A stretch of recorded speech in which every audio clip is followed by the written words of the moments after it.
Hello and welcome to Old Lady Plays. I'm Kate, the old lady, and this is the Lilywhites, episode 4 of this Football Manager 2023 beta save. So, today we're going to look at the World Cup, because that's what I want to do with this episode. So that's what we're going to do. Here we are. Here's the World Cup. I'm zoomed in here a little bit so that you can't see all the winners and everything already. We're going to work our way through the tournament. So here we are, Group A, with the hosts, who did respectably well with 2 draws, but did not make it through. Ecuador and Netherlands take it. Senegal goes home. England and USA take the Group B over Wales and Iran. Not a big surprise there. Third group, big surprise here. Poland and Mexico eliminate Argentina and Saudi Arabia. Well, which I gotta say is pretty much unexpected. We did not expect Argentina to drop at the first hurdle. France and Denmark eliminate Tunisia and Australia. Not again very surprising there. We expected them to get through. And Group E, a complete shocker. Japan gets through at the expense of Germany. Spain also makes it, but Japan over Germany. Just remarkable. Costa Rica, the other team that misses out. A sad one for me. Croatia and Belgium lead the group. And Morocco gets 4 points, and Canada finishes with exactly the same record as we did in the 1986 World Cup. 3 games, 3 losses, -6 goal difference. No goals scored. So, yeah. Actually, I think we did get 1 goal. I'm wrong about that. We'll find out, but I'm pretty sure we got 1 goal.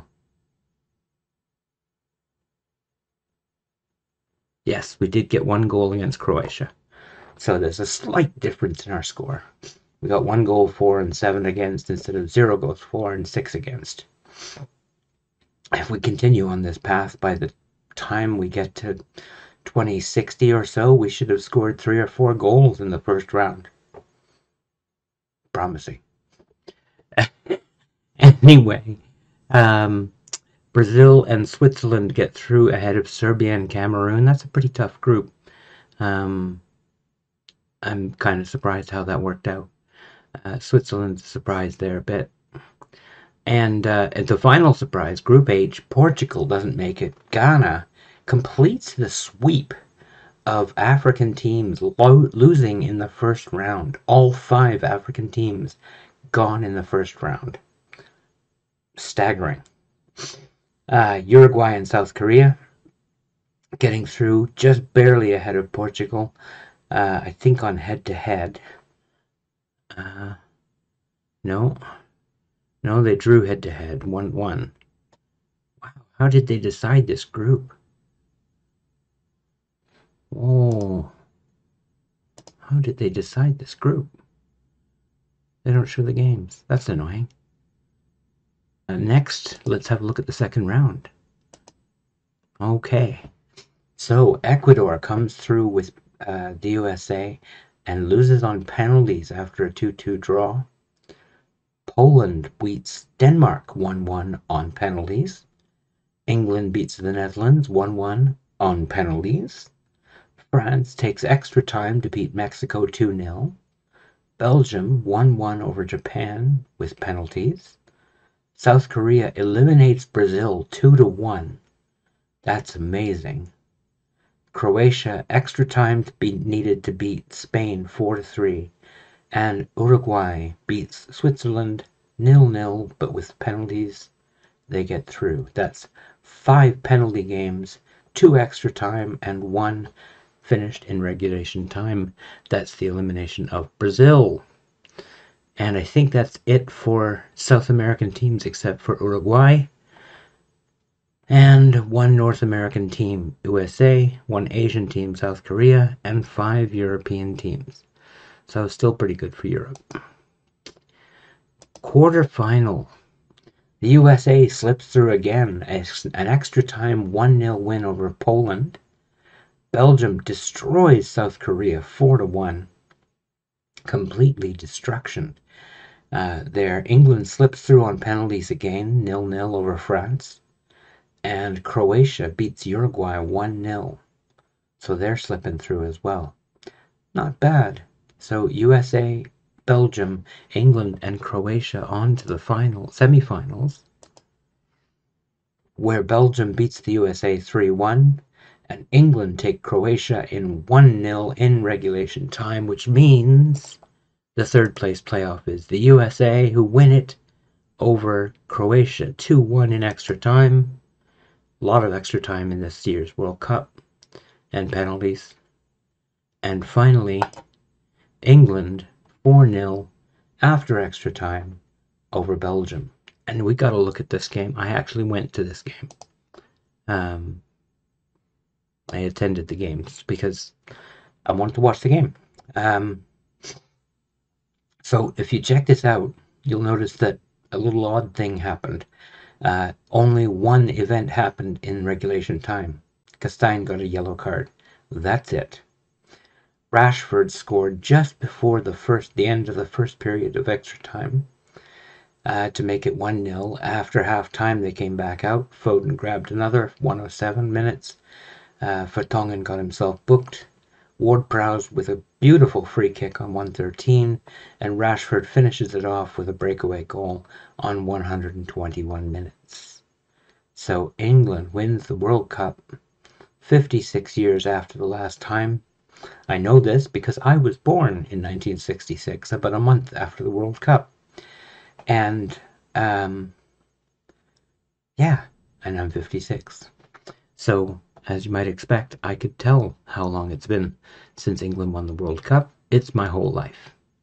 Exactly, my whole life, by bar 1 month. So that's going on with the World Cup. And I think we're going to leave it there. We're just going to make a short episode today, just because I think it's fine to see how this went. Son Heung-min got the... let's have a look at the awards. Where are we? World Cup Best Player, Aaron Ramsdale. Aaron Ramsdale. 7 appearances, 3 conceded, 4 clean sheets with a 7.3 rating. That's pretty impressive for a goalkeeper. That's pretty impressive for a goalkeeper. Anyway, he obviously wins World Cup Best Goalkeeper as well. Best Young Player, Jurrien Timber. A Dutch player. A right back. We need a right back. Whoa, he's not a cheap right back. My goodness. And he's not actually a right back. He's a center back. Okay, that's fine. I need a right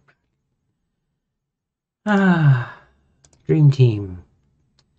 Here's our dream team. We've got a bunch of English players in there, including our own Harry Kane. Ramsdale in goal. James Justin to the left. Kyle Walker to the right. Belgium's Boyata, along with USA's Zimmerman in the back line. Interesting. Christian Pulisic makes the team, as does Declan Rice, Phil Foden, and Yuri Tielemans. And the up-front pairing is the lethal form of Lukaku and Kane. That's not a team I would want to face. I gotta say, that is not a team I'd want to face. Shall we see the goal of the tournament? It's Daley Blind, scoring from 26 meters out. This is in the first round against Qatar. Van de Beek. Blind. Whoa! Alright, that's a pretty good one. I'll take that. They seem to have favored the long goals on this one. This one sounds really good too. Let's have a look at this one too while we're here. Ante Rebic taking a shot against Spain. This is in the second round, I think. The quarterfinal. Whoa! Dribbles from his own half, gets to the box, and then beats a good goalkeeper. Wow. Huh. Well, there you go. Goal of the tournament. And Golden Boot, Heung-min Son, with only 4 goals, but he did it in 4 appearances, which is pretty good. So, the last 2 Golden Boots play for me. Not bad. All right. So, we'll be back with the FA Cup match in early January, and I'm looking forward to that. I think that'll be fun. We're playing York City, who are in their 100th year, so they'd very much like to make an FA Cup run, I'm sure. We will do our best to eventually prevent that. That's the hope, anyway. Yeah, that's about it. So, I hope you have a great day, and take care.